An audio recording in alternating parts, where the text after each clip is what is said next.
there's a thought process that inflation is merely the act of stealing wealth from the poor and enriching the elite and wealthy, right? And so what that means is if you live paycheck to paycheck and you leave a high percentage of your net worth in cash, then every year you're losing value, right? You're losing purchasing power.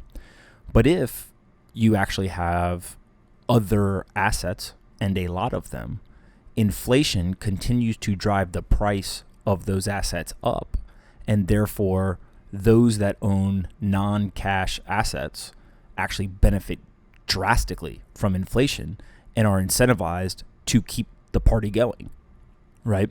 And so if you switch to a deflationary model, actually the people with the preference to have a high percentage of their net worth in the currency will benefit drastically, and those in non-cash assets will actually not benefit in this scenario.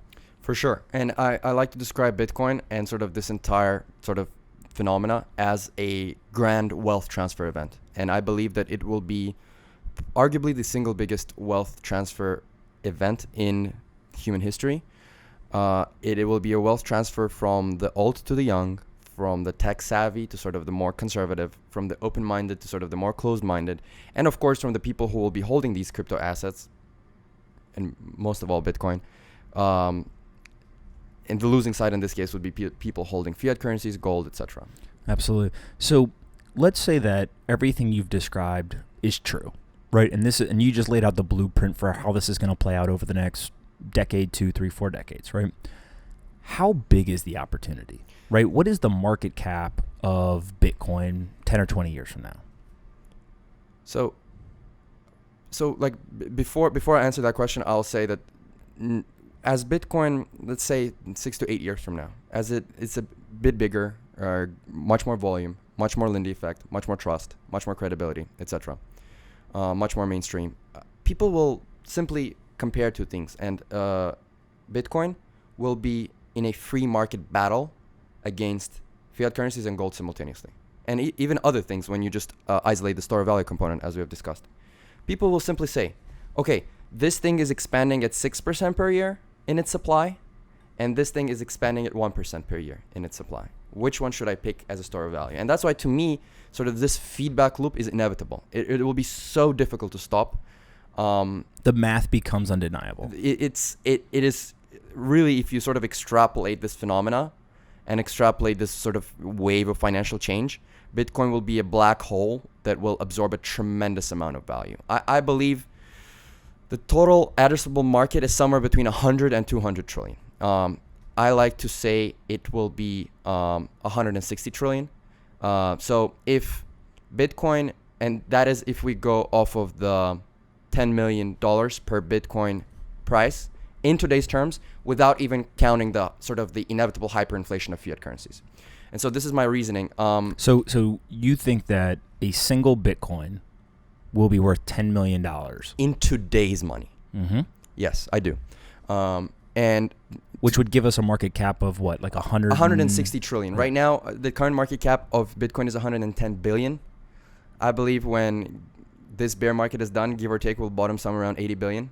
And so that's a 2000x that is still possible between right now and what is probably our death. And I think like there's still a tremendous opportunity here. And I think high net worth individuals, more sort of edgy, open-minded, tech-savvy institutions, and eventually government institutions will push this to the extreme. These are big numbers you're talking, and you realize that very few people in the world believe what you believe right now.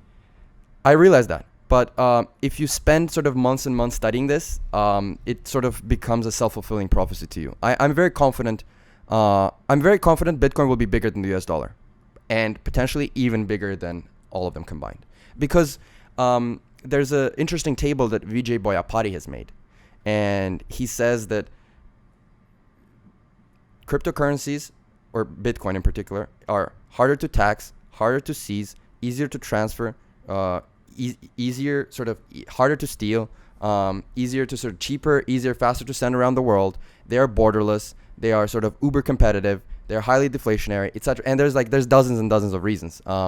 And all of these combined, I believe, will make Bitcoin incredibly big. Similar to what the gold standard was in the late 19th century, but given the fact that the economy is much bigger today, and given the fact that it is digital and sort of much more fluid, I believe it will be far, far greater than even that. And these are my thoughts.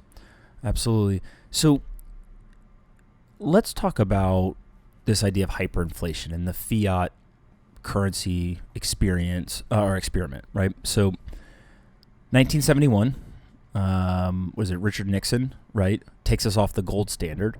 The gold standard being the thought process that for every paper currency, every US dollar, you could go and redeem the equivalent in gold, right? It was being held in the central banks. At the time, what a lot of people don't realize is Richard Nixon said, we're going to go back to the gold standard. It was a temporary decision, right? Or at least that's how it was presented. And so we obviously didn't. And since 1971, what we have seen across the world at different times and different locations is fiat currencies start to fail, right? And these fiat currencies, where they appear to be failing most is in regions or countries where a government or the overseeing organization loses discipline, right? And the thought process is in the developing world, we have much more discipline, right? There's checks and balances, and the Fed can't press the print button too much, right? Because there's those checks and balances. But in, let's say, a country where a dictator comes into power, there's less checks and balances. There's a higher probability that they will lose discipline. They begin hitting the print button too much, and you get into hyperinflation, devaluing of the currency, and we know how that ends, right? Let's talk about that hyperinflation period. Why are we seeing this in the countries we're seeing it today, right? And do you think that this is going to happen to every fiat currency in the world? Why or why not? I believe it's a combination of incompetence as well as outright grasping for power. Okay. And I do believe that this will eventually happen to all fiat currencies around the world, but it will happen sort of stage by stage. Of course, the second and the third world currencies will be the first to collapse. And sort of the more established euro and dollar, the leak from sort of the financial leak from there towards Bitcoin will be a bit more gradual. It will be more like an S curve, and then it will reach a point where the money will just like rapidly flow into Bitcoin, because people will, as I've described, people will simply realize that this money is harder than the other one. The other money, there's people behind it, and these people can do whatever they want. However, this is governed by such a strong, unbreakable algorithm and the community of people sort of strengthening it, that I believe sort of the credibility and the faith and the trust in Bitcoin relative to fiat currencies will keep growing. And as I've said in the beginning, currencies and sort of the cognitive monetary premium that's placed atop them is first and foremost is about trust, and it's about credibility. The Swiss franc, for example, people like it because the Swiss don't print too much. They have sort of 300 years of credibility. They have temperance. They have discipline, as you've described. A lot of sort of, and it's important, Safety Namus in his work, he often says that hyperinflation has never occurred with metals, because there are natural limits to creation, and there are natural sort of free market balances there. But it's in 99% of cases, it has occurred with fiat currencies because they are at the behest of humans. And Georg Gude Hulsmann, who's arguably the most prominent Austrian economist today in the world, he says that sort of this money supply inflation has traditionally been the means of financing war. But as of late, it has become, it's not just used in wartime, it's been being used perpetually. And I like to say that, so this inflation, it essentially shifts some activity from long-term projects and long-term capital goods production to more sort of short-term consumption. I'm a believer that it is not the consumption that really drives the sustainable long-term growth of the economy, the kind that actually increases our quality of life, but rather us engaging in long-term projects, long-term capital goods production, long-term production of tools, instruments, research, innovation, and things like that. And really, the best things that have ever been created, they were 10, 20, 30-year efforts rather than sort of us going and buying something useless, right? And so I believe that if we have a currency that's more deflationary, people will be incentivized instead of going out there and, as you've described, investing in something else, or even buying like a pack of crisps or just new shoes or really something that's really useless right now.